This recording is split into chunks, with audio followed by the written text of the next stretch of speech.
All right, so in the last class, we were talking about the so-called linear reference models, and we were trying to understand how we can build these linear reference models using low-pass filters, and what was the governing dynamics. Especially, we were trying to understand where these linear reference models are used because of their simplicity, because there is very little computational effort required in order to implement them.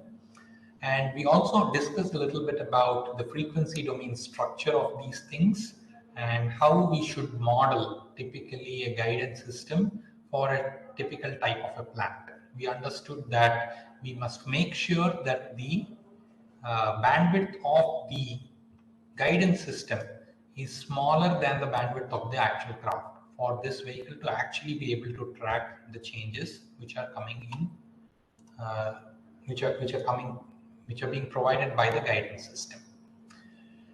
Okay, so when linear reference models work so well, the question is, why do we want to look at other models? What might be possibly be the problems associated with it?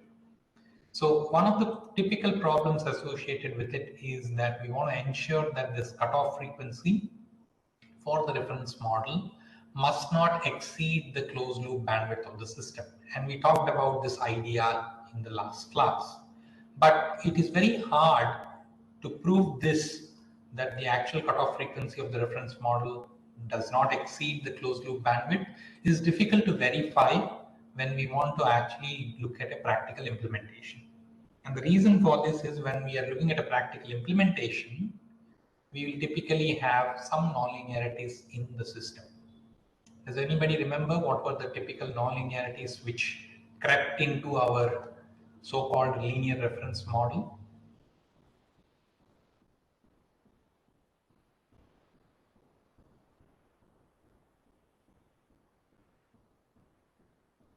What were some of the effects we discussed about, which we need to include with our reference models to make them practically applicable?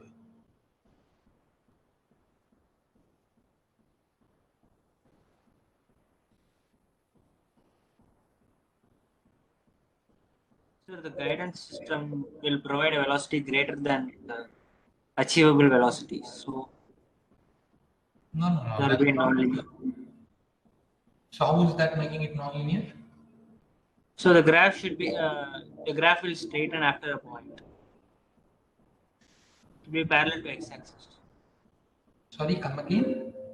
Sir, after a point, the velocity is not achievable by the system, so it will be flat.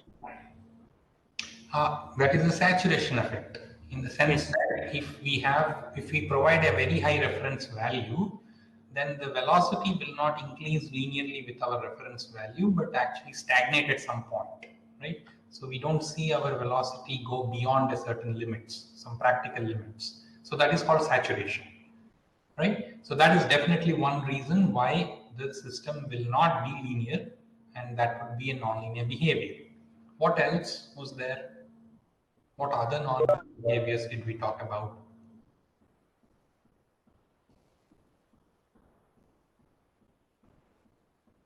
Sir, time delay. Time delay, correct. So maybe if I am providing a reference to my guidance system, what is coming as an output is not coming immediately, but it has a time delay in it. Then that system is called a time delay system. What else? We discussed about one more thing. If you want to limit those velocities, rather than using saturation, we wanted to control the velocities from going too high. What else could we do?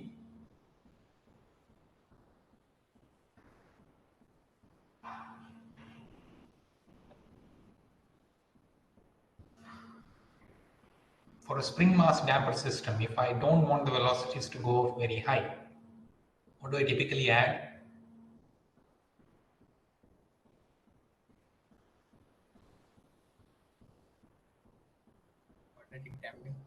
Quadratic damping, that's right. We discussed about the idea that if we introduce quadratic damping, that also can be one methodology to reduce the velocities from going too high, and in a sense allowing us to have a more reasonable value of the desired velocities from the linear reference model.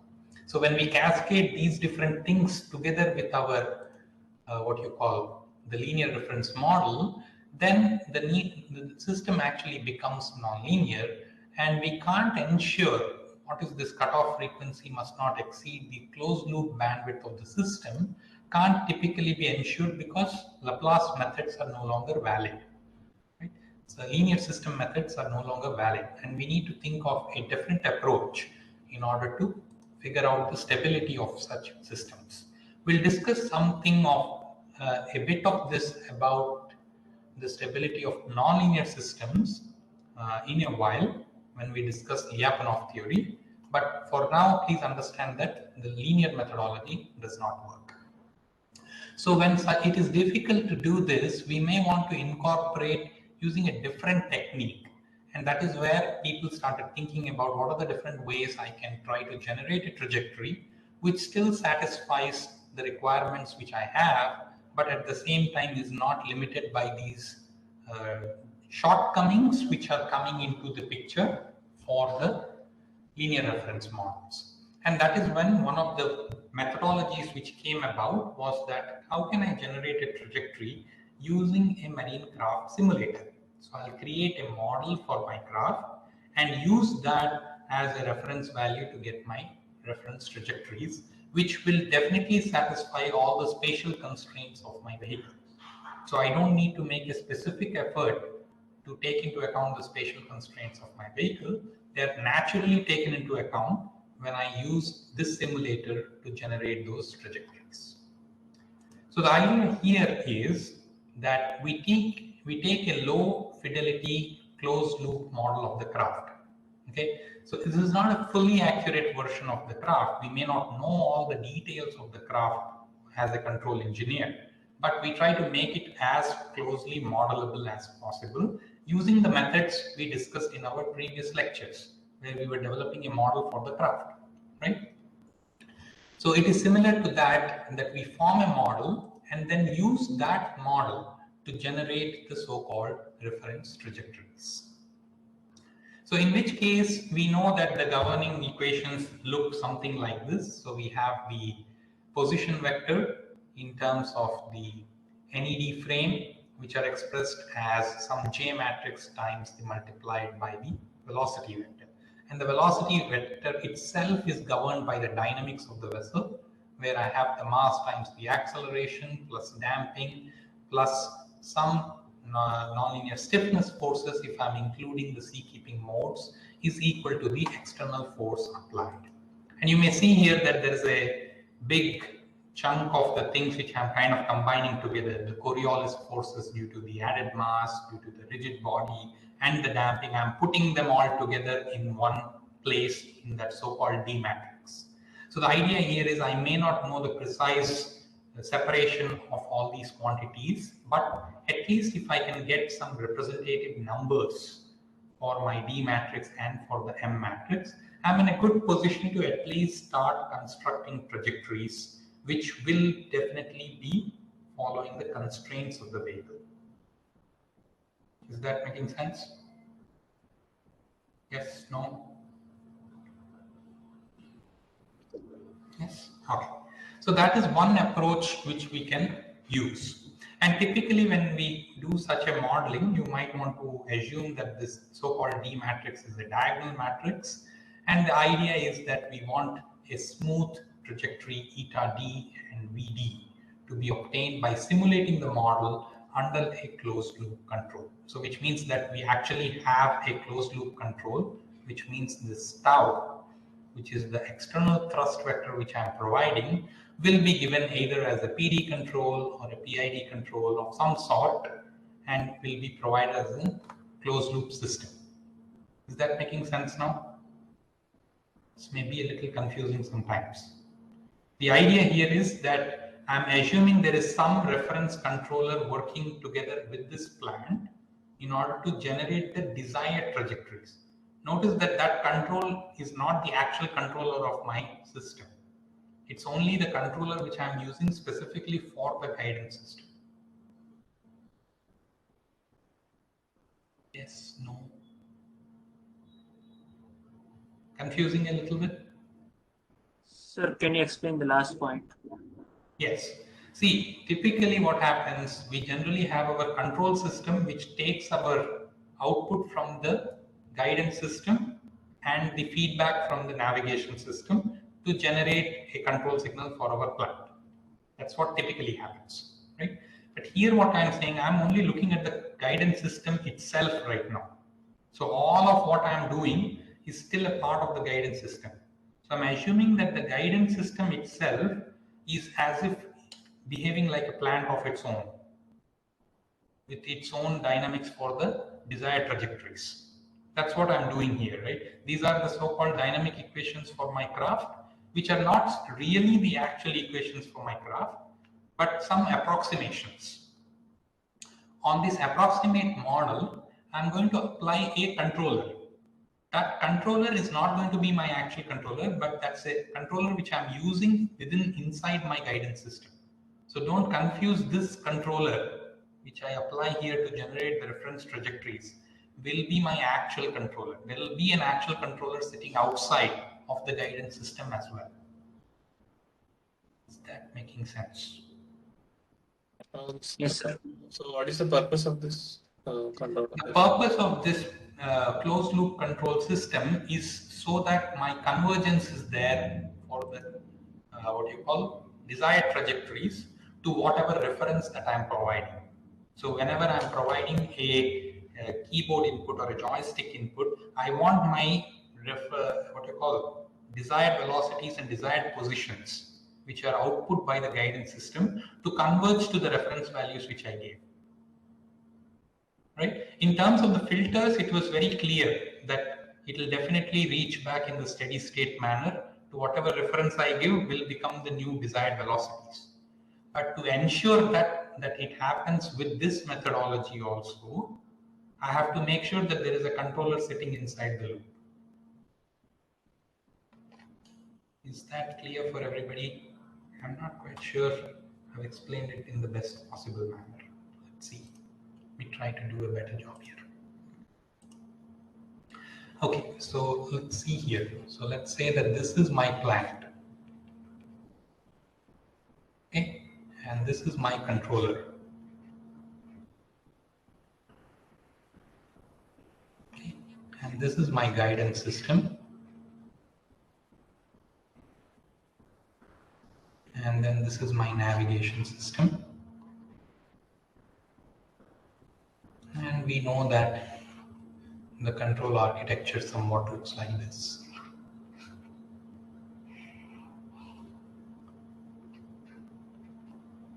And the error is provided to the controller provides the actuation, and the plant gives out the output. And this is where we get the reference.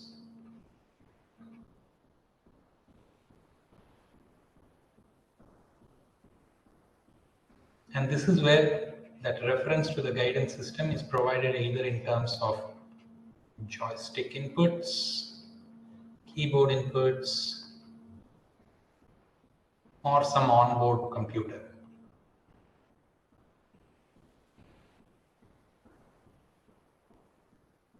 Is providing these inputs, right? Typically what we want is that this reference values which we are giving to the guidance system should result in a so-called desired positions and desired velocities. Correct? So we want those reference values of the velocities to converge in some sense to the signal that we are giving. Right? In order to make that happen, inside this guidance system, I'm going to be having now so if I look in this control system, in this guidance system, what is there?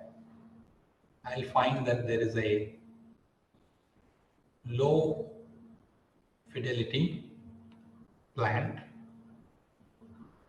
which is not the same as the plant here. Okay, this is the actual plant. This is the actual vehicle. Whereas I'm creating a model of that vehicle, that is what I call as a low fidelity plant. And then I assume that I'm measuring its states and providing it as an input. And here I may assume full state feedback.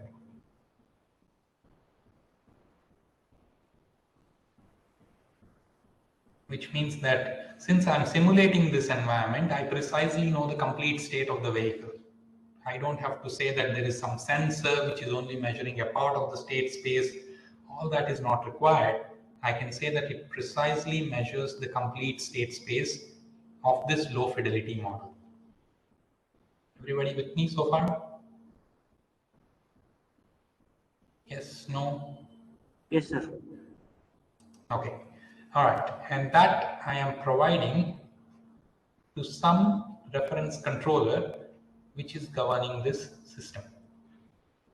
Okay. So this is the controller that I'm talking about when I say that I'm looking at a so-called closed loop control.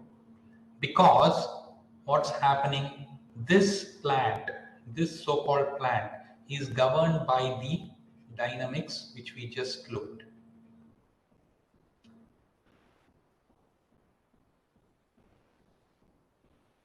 J times PD, and then we have M times VD dot plus D times VD plus G of eta is equal to tau. Right? This is some so-called thrust vector which I am providing for my guidance system. But if I want this system to converge, that VD and eta D to converge to my reference values, okay, then I need to provide some sort of a control mechanism for this tau. So this tau must be taken as some Kp times the reference value minus eta D minus Kd times Vd in order for that R and eta D to be tracked. Only when I provide that control input, what will happen? My reference value will in steady state represent the velocities of the desired trajectories. Is that making sense? Please understand, this controller here is not our actual controller. Our actual controller is sitting right here. This is a controller specifically only for the guidance system, which only ensures that the reference I give gets tracked to the desired velocities or desired accelerations, however I want to make it happen. However I want to make it happen, that should be reflected here. That is what it means. This controller is specifically only for that purpose. It's a part of the guidance system.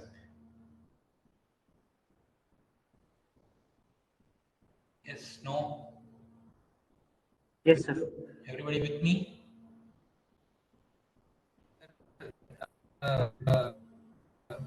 Like the reference, we want it to track the eta D and VD, right? Correct. Either beta D or VD, depending on the situation.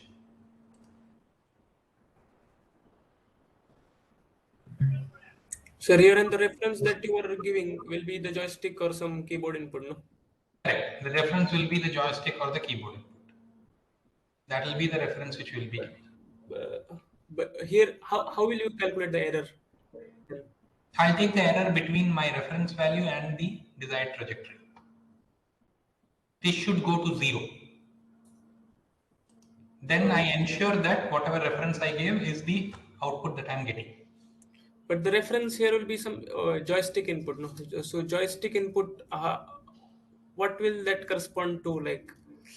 Correct. So if I'm, let's say, so in the previous case also, let us see. When you had the low pass filter, what you were doing, that I was having some sort of a joystick command which would map back to some sort of a velocity, isn't it? That is what we were looking at previously through our low pass filter. Yeah.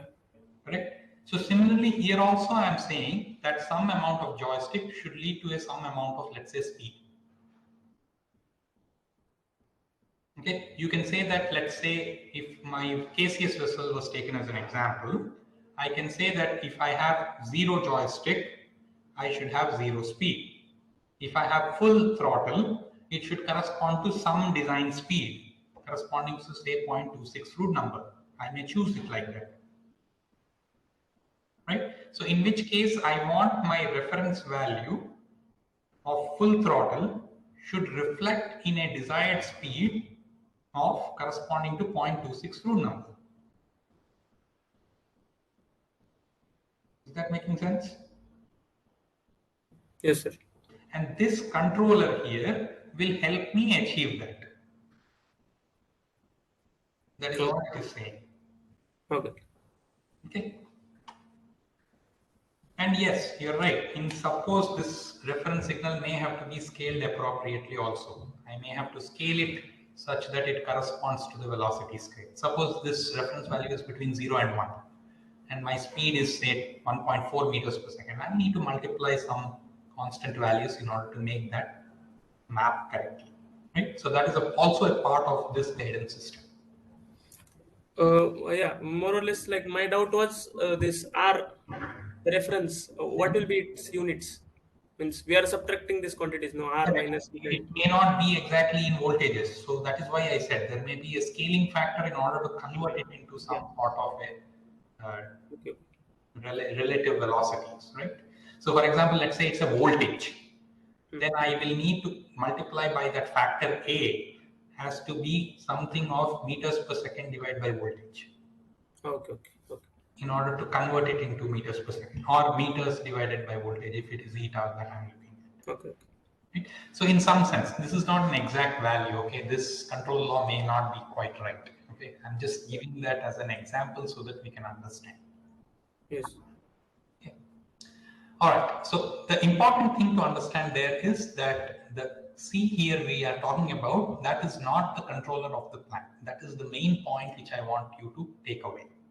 It's a part of the guidance system so that it will help us converge the reference values to the appropriate desired velocities and desired accelerations or whatever desired things that we want it to track.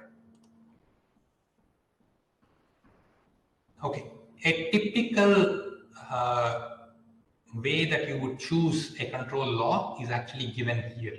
Okay, this is a nonlinear PD control, and we'll kind of discuss this much later when we start talking about controllers. But please bear with me here that I'm just giving you an example of what that tau might look like in order for these dynamics to converge. So here we generally will have this feed forward term. So I'm putting g of eta d here so that when I substitute tau, g of eta d will basically cancel out on both sides. So I don't have to deal with g of eta d anymore. And all that I will be left with is m times vd dot plus d times vd plus j transpose times kp times eta d minus eta reference plus kd times eta d dot. Okay, so where this eta reference is basically the reference signal which I am providing, which may be, if your input is a scaled value from a joystick, you may have to have a scaling factor to convert that into an eta set point. There will be a scaling factor which will multiply in order to get it into the appropriate units. Everybody with me so far? Yes. Vallabh? Yes, sir. Seems like I can't see you suddenly. Yes, yeah, my here LAN connection is not proper, so I am connecting my phone. Okay, all right. Okay, fine. So you had a question or was that answered? Yes, sir. It was answered? Yes. Okay, all right. So this is how a typical PD nonlinear control will look like. This is not linear, please remember, because of this fellow.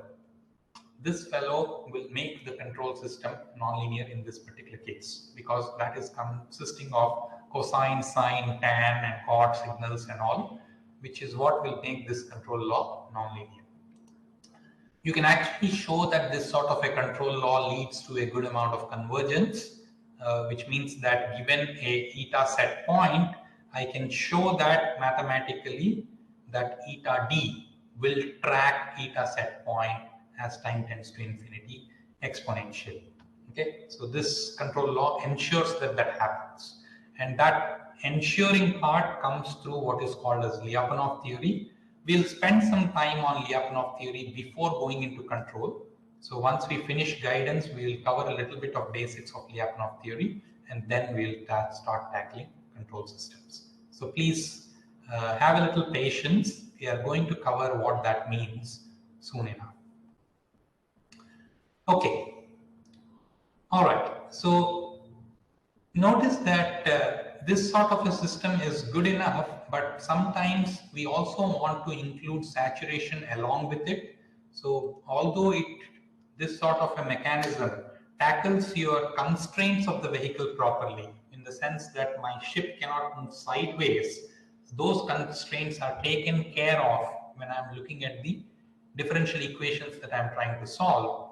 But I still might want to put a saturation limit in order to make sure my velocities are not becoming ridiculously high. That is because when I'm looking at a proportional derivative control, if the error is large, then the thrust will be large. And there might be a limitation on what the maximum thrust that I can generate from my thrusters. So an arbitrarily large thrust may not usually be possible. So some sort of saturation limits on velocities might be needed to make this control law or guidance law reasonable enough for application in the practical world. Okay, this method accounts for the constraints of the vehicle, but may have some issues with the velocity values itself. So that is why a saturation model may sometimes be also superposed on top of this guidance mechanism.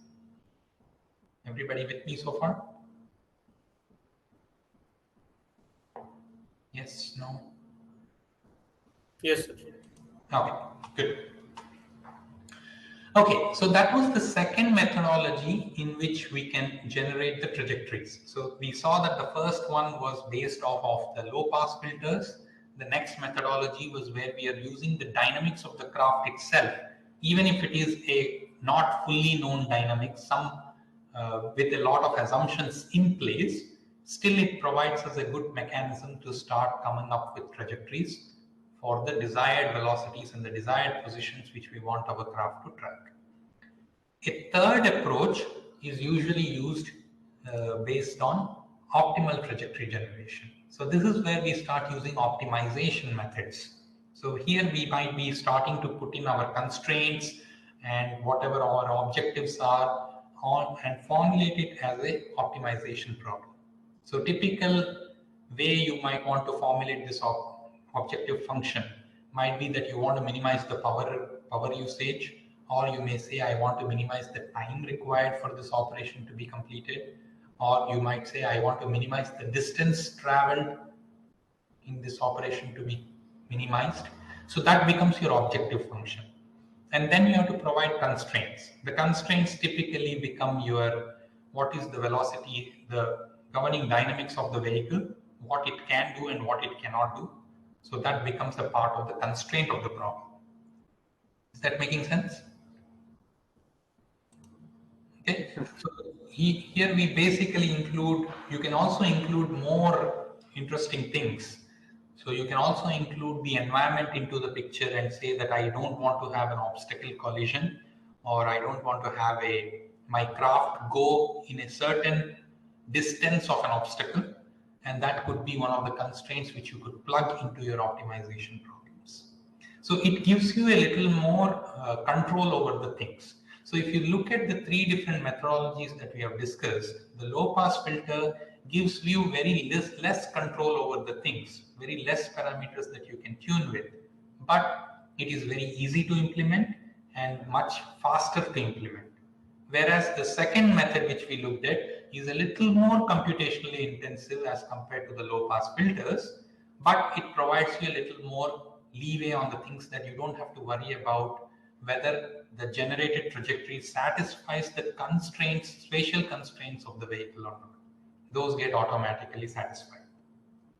The third method gives you a lot more flexibility in the sense that you can now introduce more constraints like obstacle avoidance, collision avoidance can also be plugged as a part of the optimization process, and you can include them into this process as well, but it comes at a computational cost. So we have three methods with increasing computational effort in them, but at the same time they have different levels of comfort they provide for the user. So depending on the nature of the application, the control engineer, so which will be you guys at some point, have to make a decision which model do I want to introduce and which model will be best suited for the application that I'm looking at. Okay. So these are the three different mechanisms for trajectory tracking that we have talked about today. Okay. Typically, these optimization methods will be solved using either linear programming, quadratic programming, sometimes using nonlinear methods. And the more you move towards the nonlinear methods and things like that, you're becoming computationally more involved, which means you cannot apply them in real time. So there is a trade-off which one has to make typically to ensure that you can have a relatively real-time application, but at the same time you're including all the different constraints that you want to have. And again, as I said, in the constraints you can put saturation constraints also a part of the optimization problem. So your optimization is a one-stop tool which can take all the different constraints which you want and will try to come up with a desired trajectory that you need to track. So this is a method which we will not explore too much in detail because there are several optimization toolboxes which are available these days in order to make it happen. All right. Okay, so far what we have talked about is trajectory tracking. So please understand that all the three methods we have discussed about so far, the low pass filters, the using the dynamics of the craft, or the optimization methods, we are looking at a so-called trajectory tracking problem, which means the spatial as well as temporal constraints need to be handled properly. Now we'll discuss a little bit about target tracking.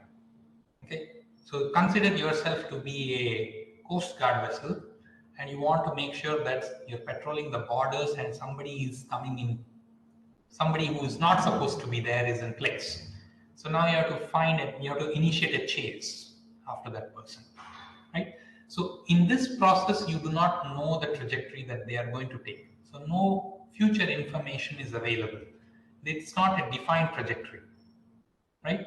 And it really depends on that. I may try to evade to the right, I may try to evade to the left, depending on the scenario. So in which case, where I don't have future information available, how do I track the target? That is the idea here. And that is where we come to the problem of target tracking.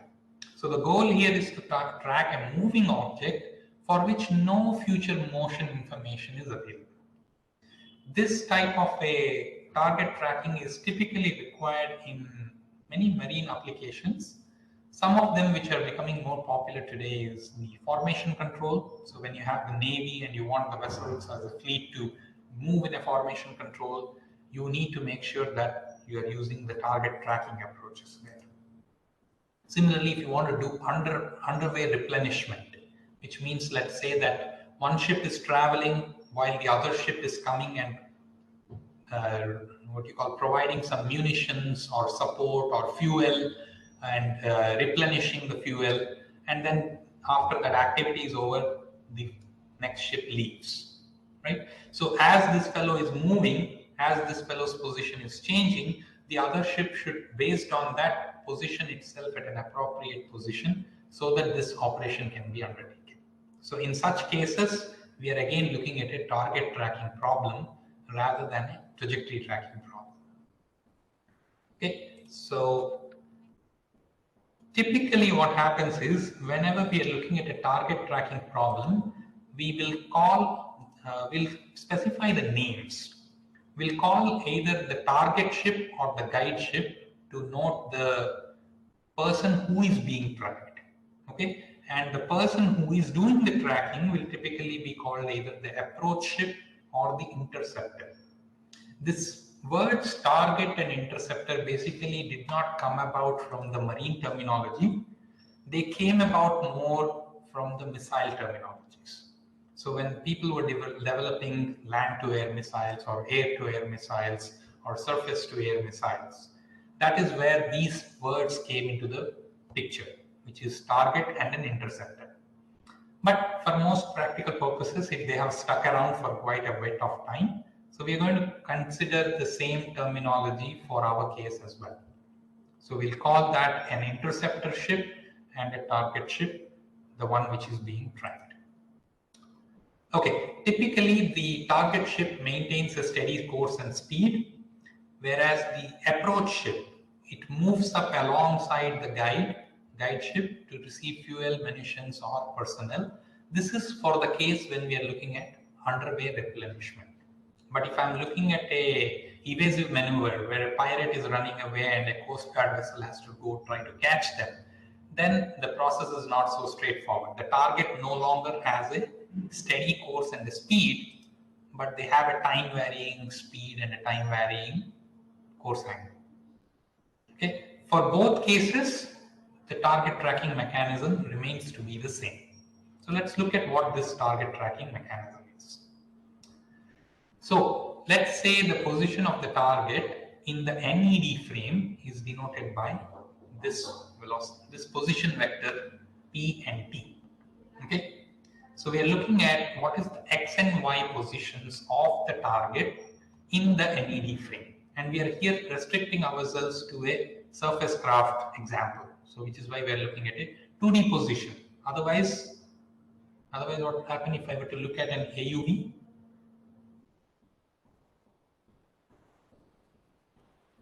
If I were looking at an AUV, what would my position vector size be?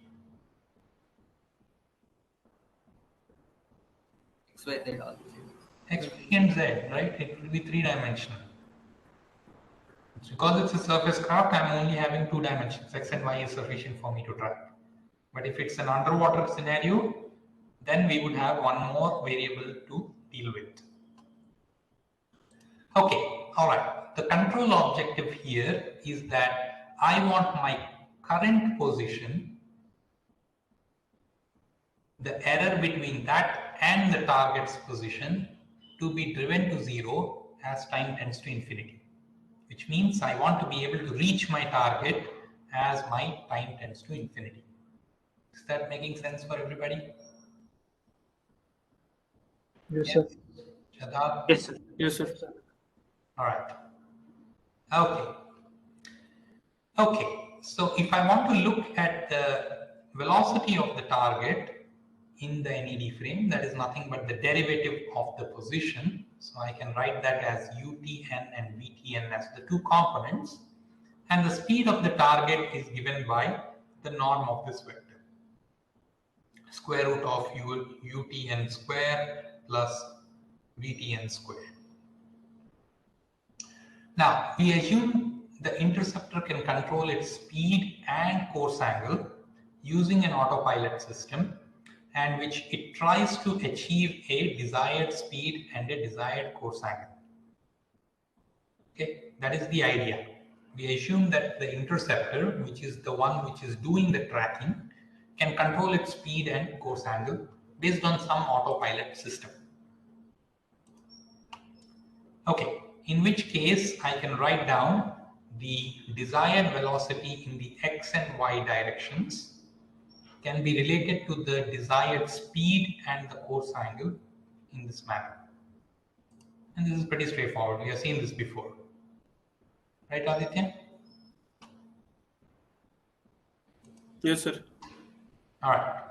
And similarly, I can also transform back from one to the other. So if I knew the individual velocities, I could find out what is the total speed and the course angle based on these definitions. Now, once we have set these definitions in place, we are in a good place to start discussing about difference guidance laws. So the first one we'll be discussing is called line of sight guidance law. Okay, this is a 3-point guidance scheme. Okay, which means that in order to figure out the desired course angle, okay, I need 3 different points to be considered.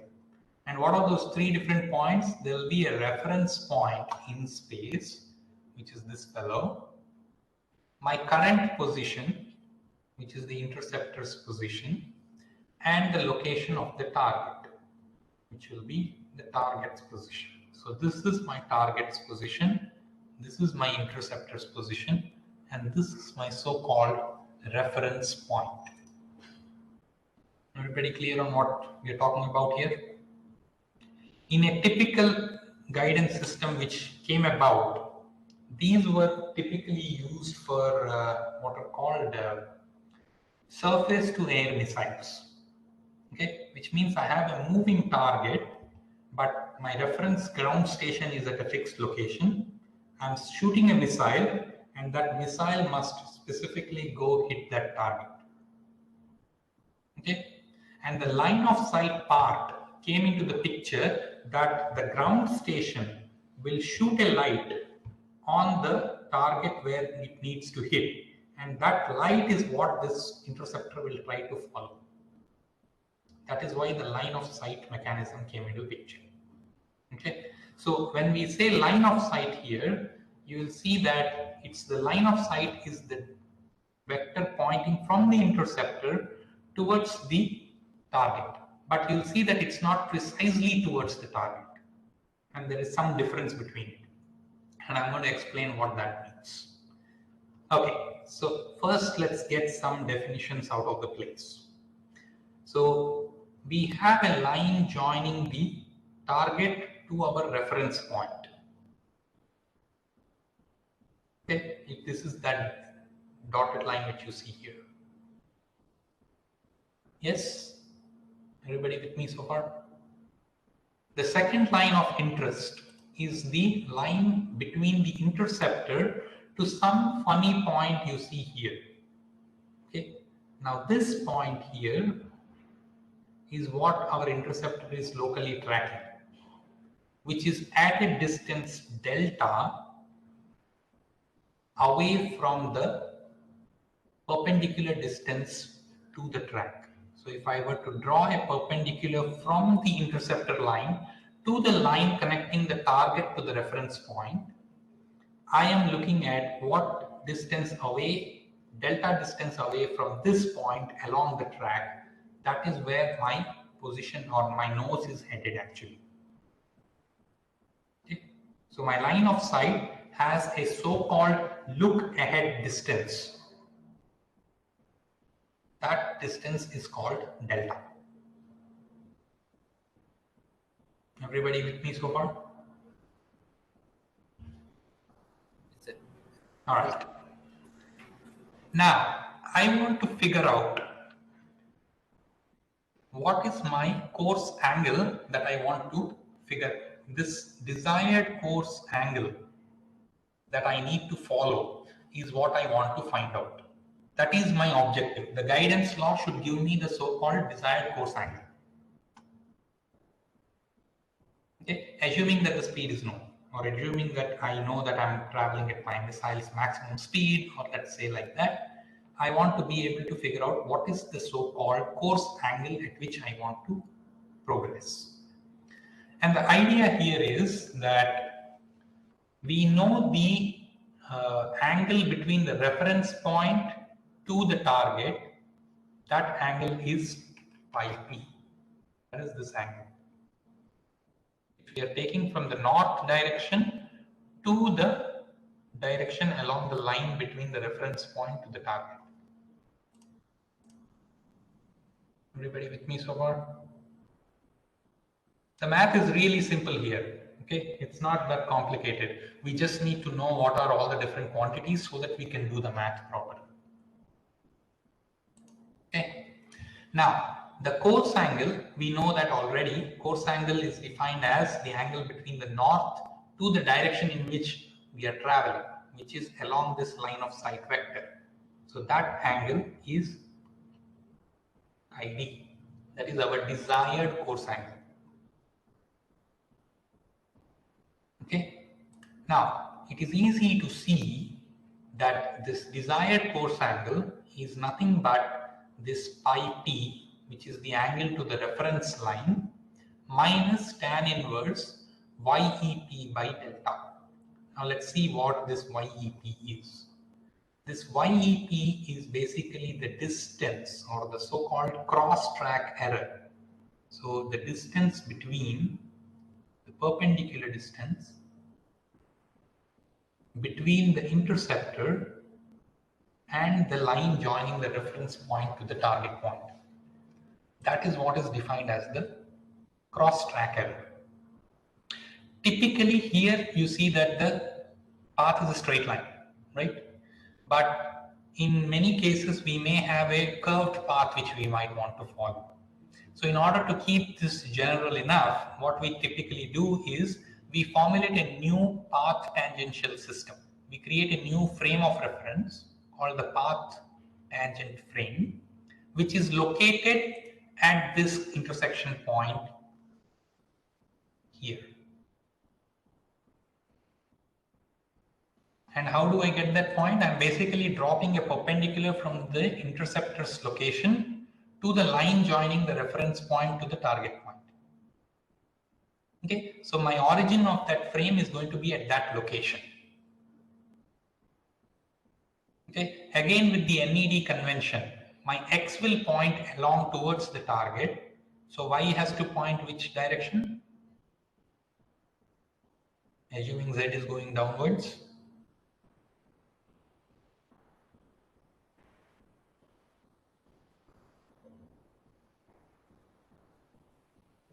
In the figure, sir. Yeah.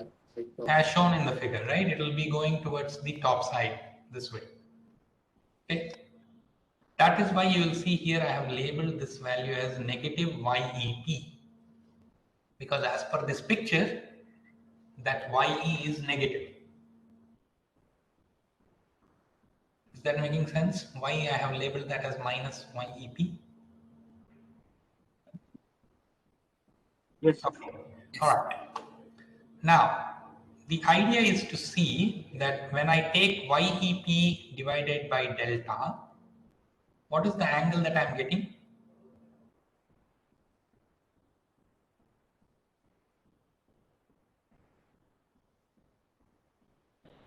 Tan.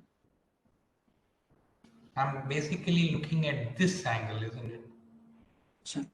Oh, If this is a right triangle,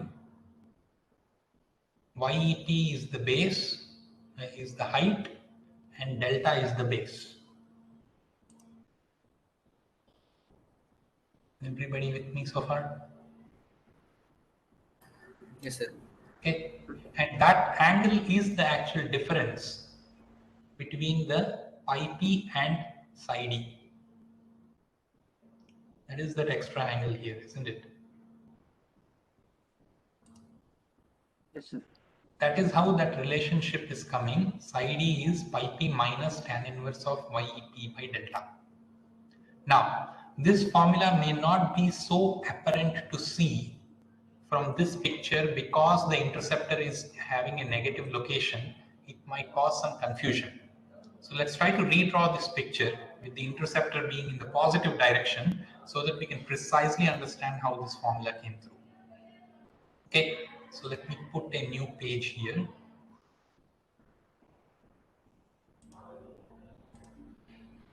Okay, so I have the target which is moving itself with some velocity which is given by VNT. Okay, and then I have the reference point at some location here, which is X reference, comma Y reference.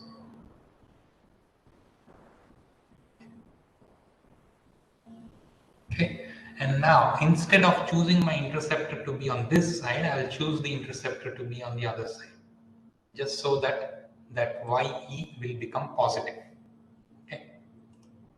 Now, this is my position xn, yn of the interceptor. This is my target. Now we know that we have to drop a perpendicular from this fellow to the line joining the reference value to the target value. And it is at that point I will organize a coordinate frame, which will be the so-called tangential frame. And what will the direction be? Yeah, XP and YP. So XP will be this direction and YP axis will be along this direction. And if I actually look at the distance between the interceptor to this one, this will be YPE, which means it is the cross-track error along the y-axis of the path tangential system. Okay. Now we know that the interceptor is actually looking at some distance delta ahead, right? So let's call this point as the point.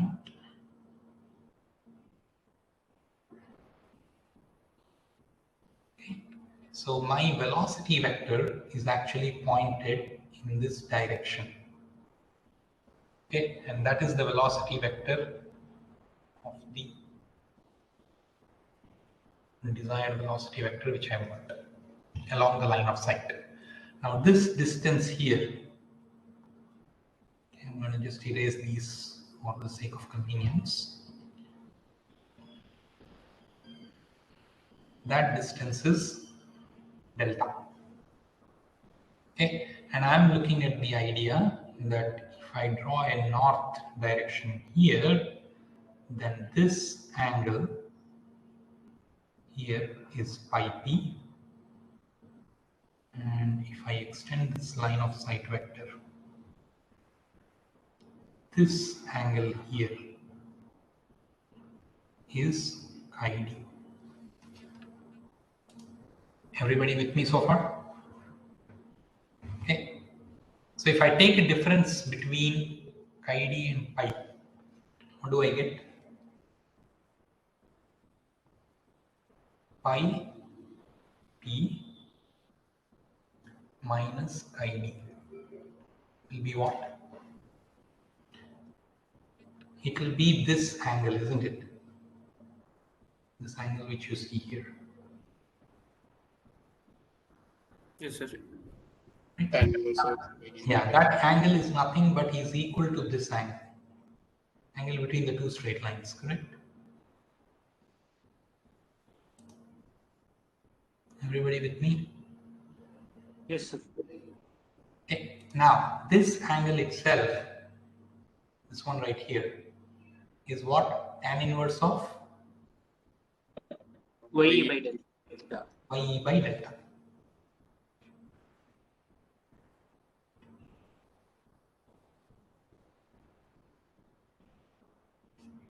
That's what we have, right? Let's see if we got this right. What we had here. So chi d will be pi p minus tan inverse this.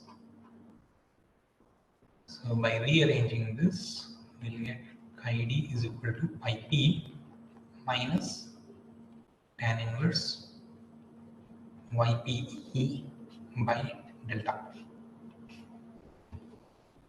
Okay, I hope everyone is seeing that. It's a little difficult. It's not that it is impossible to do that with the other picture as well, where ye was negative, but it is a lot easier to do it with this picture where the ye is positive.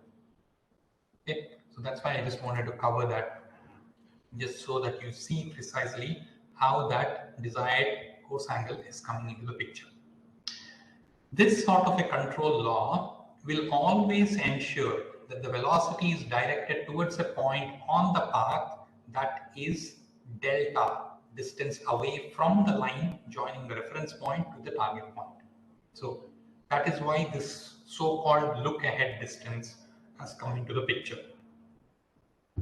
Okay, this look-ahead distance came into the picture because this target itself might be moving, and I might not want to start pointing my velocity vector along a direction in which after some time the target would have moved to a different location. So as to minimize my control effort, it is better to point it to a closer point on the path. And then eventually, as I get closer to the target, I start actually orienting myself towards the target.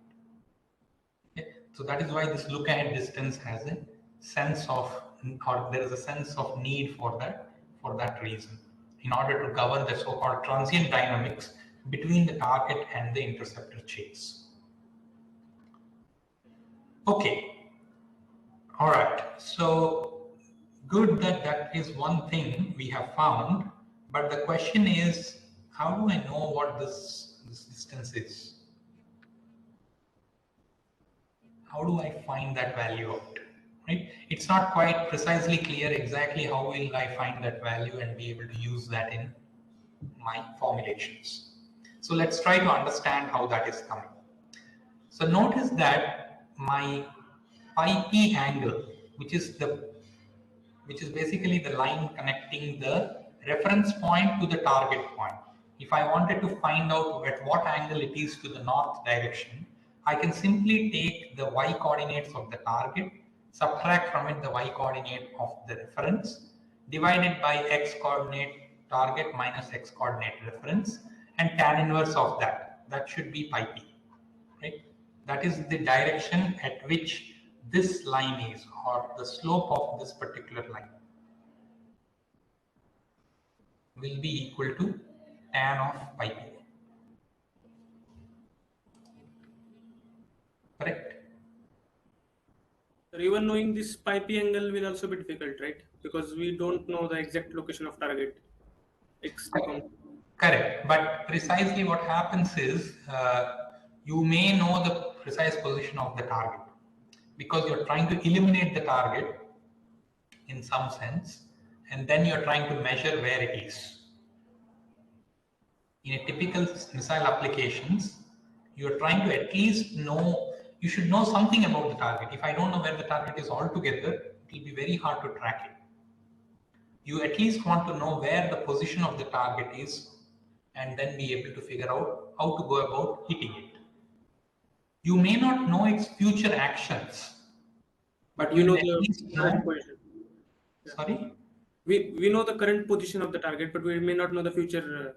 Correct. We may not know how it will move in the future. We probably only know its current velocity vector using a radar and probably a precise positioning based on the site which we have. We may be able to estimate where it is located. Okay. Okay. So with that information, we want to figure out what the direction of the course angle that I want to follow. Yes. Okay, so coming back to the idea, so I know that pi p is given by tan inverse of this and this. Okay. Now I can actually now convert, if I know my current position of the craft minus the position of the origin of the path tangential frame. Okay, which means I'm looking at this point and this point. This point. I'm taking a difference between those 2 points. Okay, and then I'm saying that if I multiply that by RP transpose, the rotation matrix to go from P frame to N frames transpose, I multiply this vector, then I'll end up with the vector in the same vector expressed in the path tangential frame. Okay. Please understand that this is a vector pointing from the origin of the path tangential frame to the interceptor's location. So which means that it's actually a vector which is going from, that's my pointer, yeah, this way.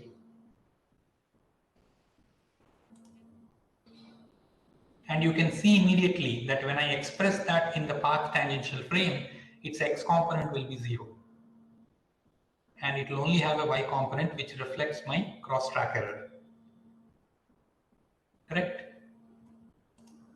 So I can write down this expression for 0 ype as this rotation matrix transpose times this difference.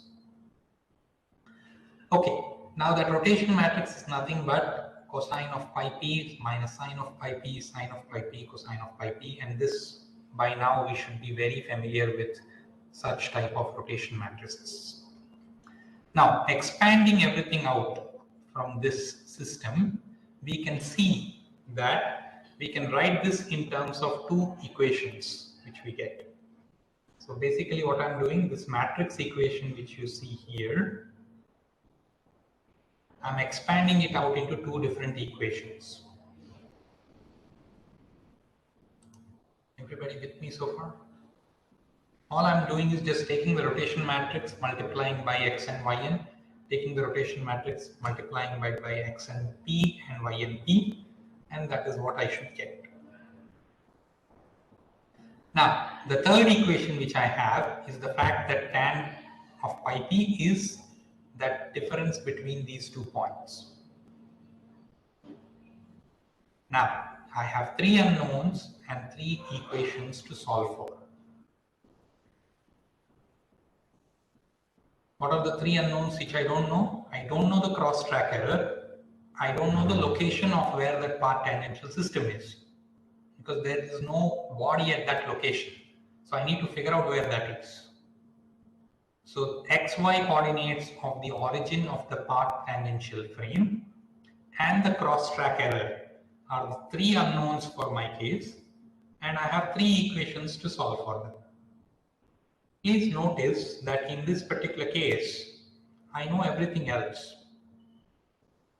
I know what is pi p, I know what is xn, and what is yn. This is the current position of the craft. Okay? Is that making sense for everyone? Yes, sir. Okay, so basically I have these 3 equations which I can now express in a so-called matrix format, and I can try to arrive at the solution for this vector here by taking an inverse of this matrix A and multiplying it by the vector B.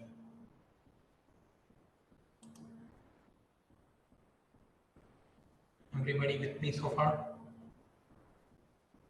So notice, what are all the things which I need to know? I only need to know the pi p, and I only need to know xn and yn.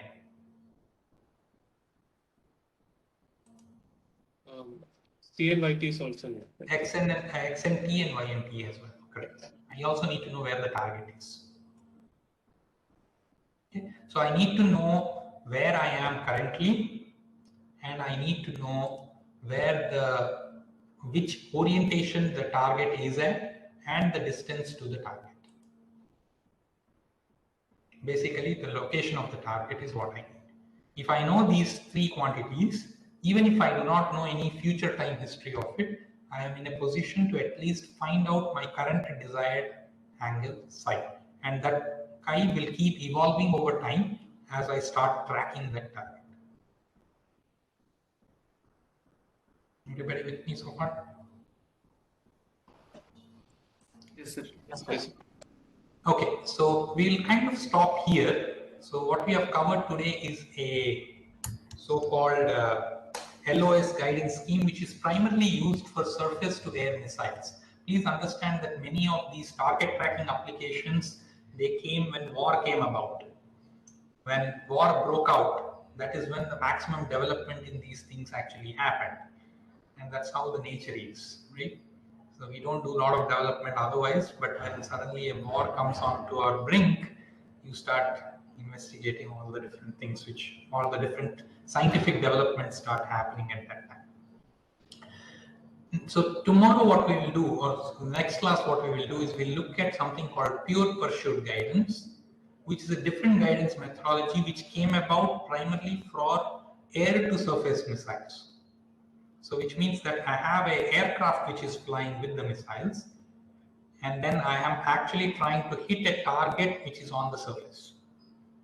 And later we'll try to look at something called the constant bearing guidance law, which is a little more advanced version of the pure pursuit algorithm, in the sense that if the target itself is also moving on the ground, okay, which means suppose I want to do something like an air-to-air missile.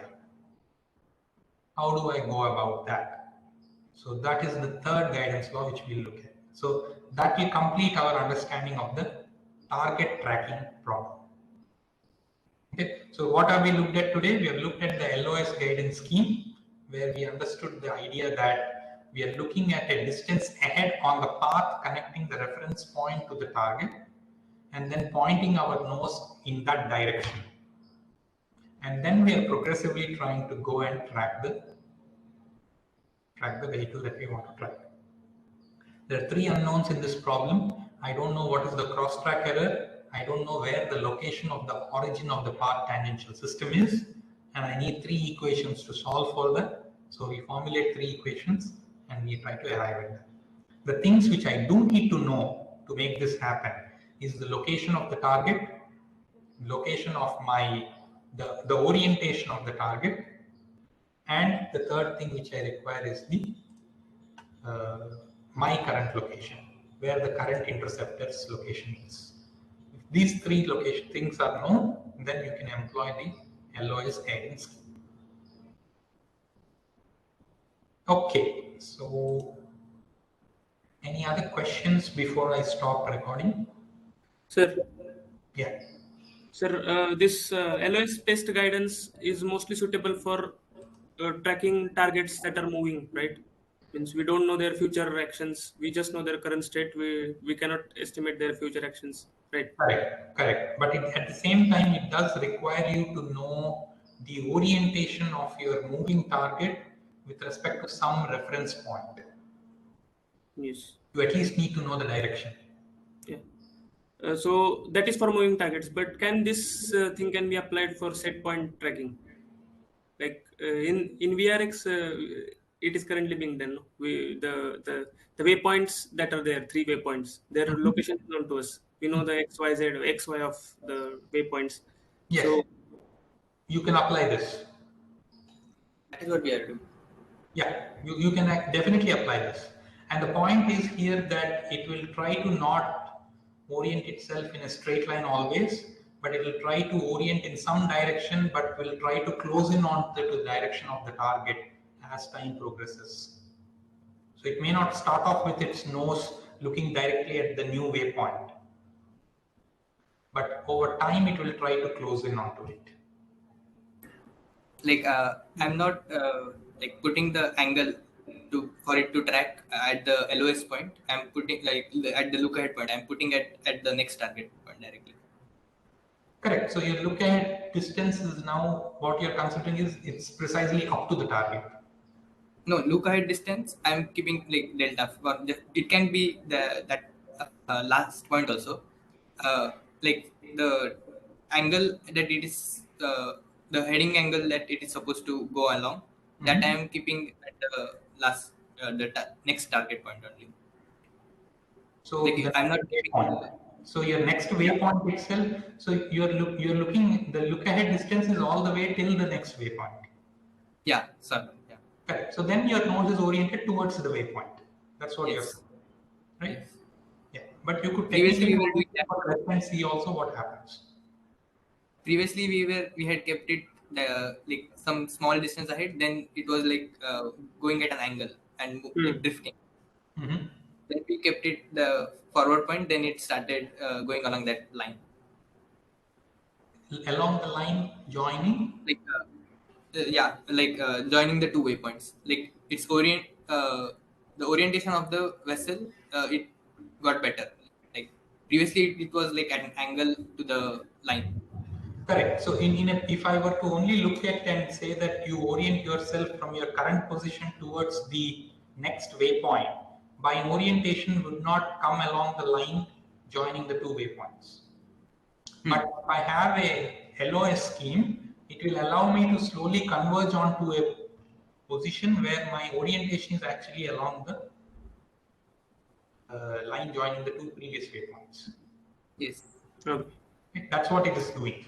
The advantage is that by the time you reach the target, your orientation is also along the two direction joining the two waypoints. That's what it's helping you achieve. Yeah. Okay. You can But also even play around by reducing the LOS distance. It cannot be very small, but you may try reducing it a little bit more and see how the track actually changes. so typically, like, how can we set it? So for ships, if I'm not wrong, there is a thumb rule. You want to kind of set in terms of ship lengths, how many ship lengths you want to look ahead. There is a Yeah, thumb rule for three it. ship lengths some two or or five three ship. sequence, something like that. Something like that. Yeah, I am not quite sure. I remember the number right off the top of my head. You may want to check up the handbook in order to figure out what the thumb rule number was. Yes. Okay. Okay. Yeah, but this LOS based guidance is primarily used for moving targets, not for like a set point.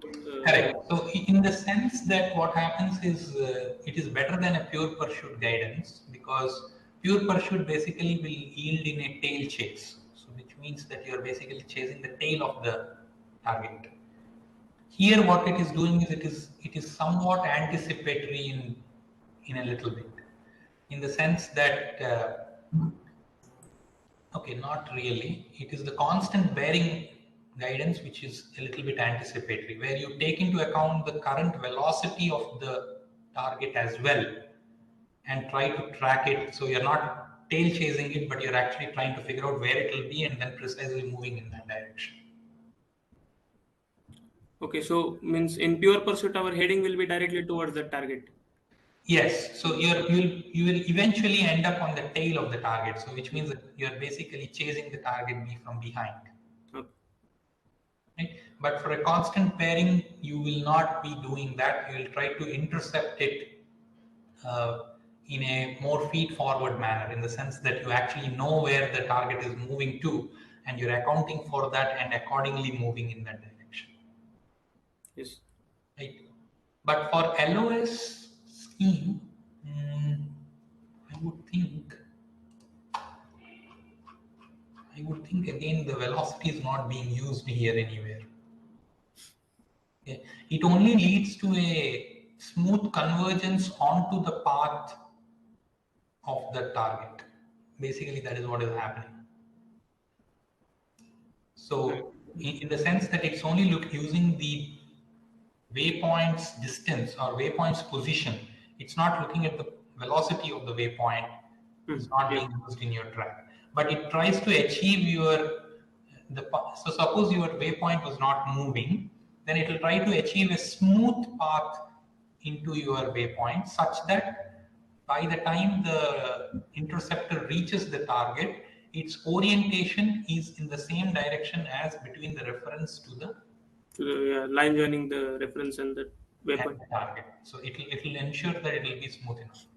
Okay. Okay. Any other queries? In that case, let me stop recording here.